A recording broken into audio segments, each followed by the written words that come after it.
Në historinë e një kombi, shkrimtarët janë zëri ndërgjegjes, dëshmitar të kohës dhe pararendës të ndryshimeve shoqërore.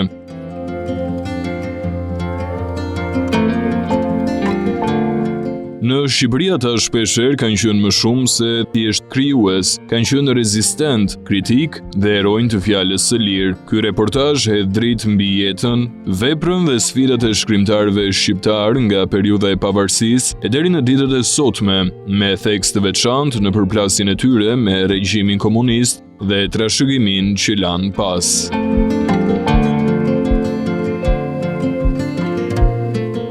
Letërsia shqiptare u kristalizua si një zë kombëtar që në rilindje. Figura si Naim Frashëri, Sami Frashëri dhe Ndre Mjeda i dhan kombit një gjuhë poetike dhe filozofike. Krimtaria e tyre shpërfaqte identitetin shqiptar, shpirtin e lirisë dhe dëshirën për emancipim. Kjo ishte një letërsi angazhuar dhe mbushur me idealizëm dhe shpesh e censuruar nga sunduesit Osman, apo më vonë nga regjimet e huaja. Në periudhën midis dy luftrave, Shqipëria pa një lulëzim të letërsisë moderne. Miqeni me veprën Vargjet e Lira, solli një tronditje në poezinë shqipe, me realizëm të thellë dhe kritikë sociale. Ai dha zë dhimbjes së klasave të shtypura dhe bëri të ndjeshëm ankthin e njeriut të thjeshtë. Në të njëjtën kohë Ernest Koliqi dhe Mithat Frashëri kontribuan në ndërtimin e prozës moderne me përshkrime të thella psikologjike dhe sociale.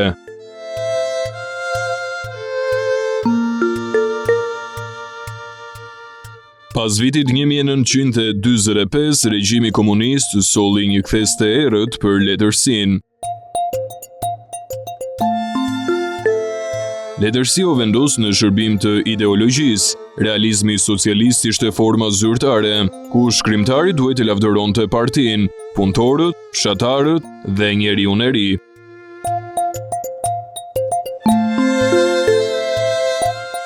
Shkrimtarët ndaheshin në dy kampe, ata që bashkëpunonin me regjimin dhe ata që nuk ju nënshtruan dot.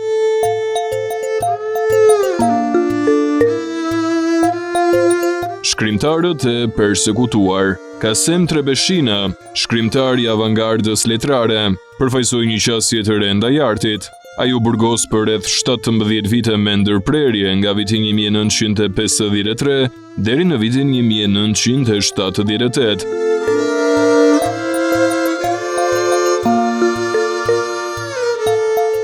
Arsyeja, veprat e tij kundërshtonin realizmin socialist dhe përpasoj, jetoi i izoluar dhe i ndaluar për dekada.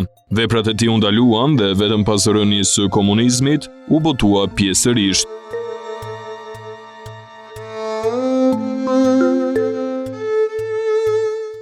Pjetër Arbnori, i quajtur Mandela i Ballkanit, vuajti 28 vite burg për bindjen e tij politike, nga viti 1962 deri në vitin 1989.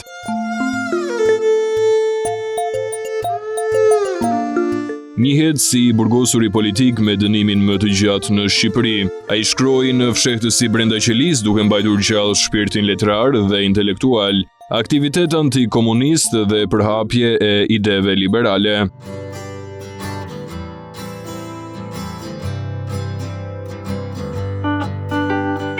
Mosine Kokalari ka bërë 16 vite burg, nga viti 1946 deri në vitin 1962, më pas internim deri në vdekje. Arsyeja, kundërshtare e regjimit. Gruaja e parë që botoi prozë shqipe, u ndalua për dekada nga historia zyrtare.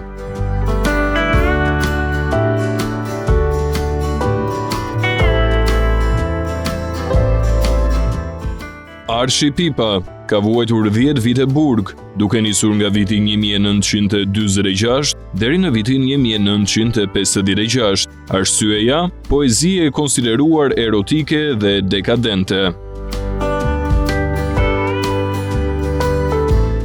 Pas vuajtjes së dënimit, emigroi në Shtetet e Bashkuara të Amerikës dhe u bë kritik i hapur i regjimit.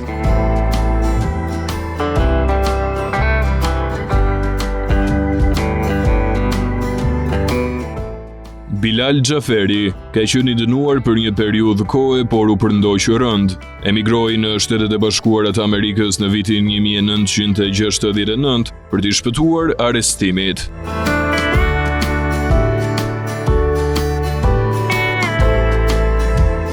Trifon Xhaxhika, i arrestuar në vitin 1963 dhe i pushkatuar po në atë vit.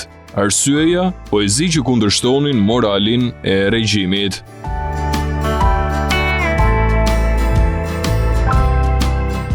Wilson Bloshmi dhe Gens Leka u arrestuan në vitin 1976 dhe u pushkatuan në vitin 1977. Akuzat të cilat rëndonin mbi ta ishin poezitë armiqësore me shkrime të ndaluara.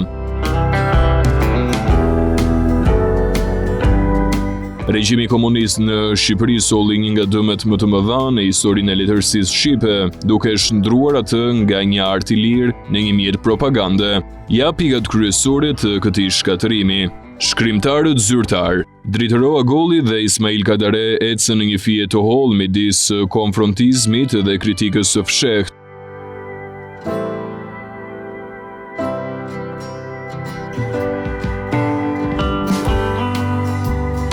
Kadare në veçanti përmes alegorisë dhe simbolikës, ngriti një letërsi universale që arrinte të shpëtonte shpirtin kritik brenda censurës.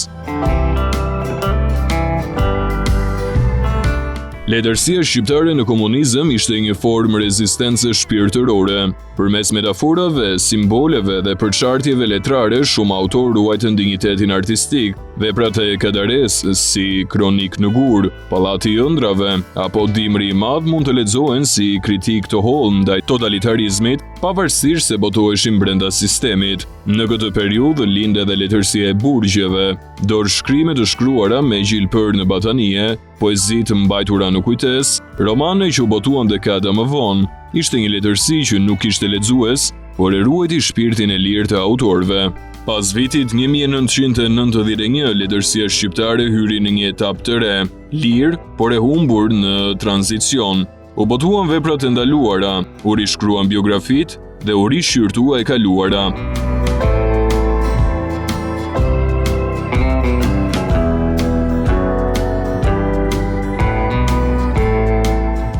Shkrimtarë si Fatos Kongoli, Visar Zhiti, Recep Qosja dhe të rinj që dolën më pas trajtuan traumën e së kaluarës dhe pasigurinë e kohës së re. Letërsia u bë më intime, më filozofike dhe më universale. Shkrimtarët shqiptarë kanë ndërtuar një letërsi që, pavarësisht censurës, represionit apo mungesës së tregut, mbeti e gjallë dhe me vlerë universale. Ismail Kadare, si figura më ndërkombëtare, është përkthyer në mbi 40 gjuhë dhe është nominuar për çmimin Nobel. Por edhe zërat e tjerë si Musine Kokalari, Migjeni apo Trebeshina kanë një vend të rëndësishëm në fondin kulturor shqiptar. Shkrimtarët janë kujtesa e kombit. Në një vend të vogël si Shqipëria, fjala ka patur peshë sa pushka. Ky reportazh është një homazh për ata që edhe kur nuk mund të flisnin, shkruanin. Ata që edhe kur nuk u botuan, nuk reshtën së qenuri shkrimtar.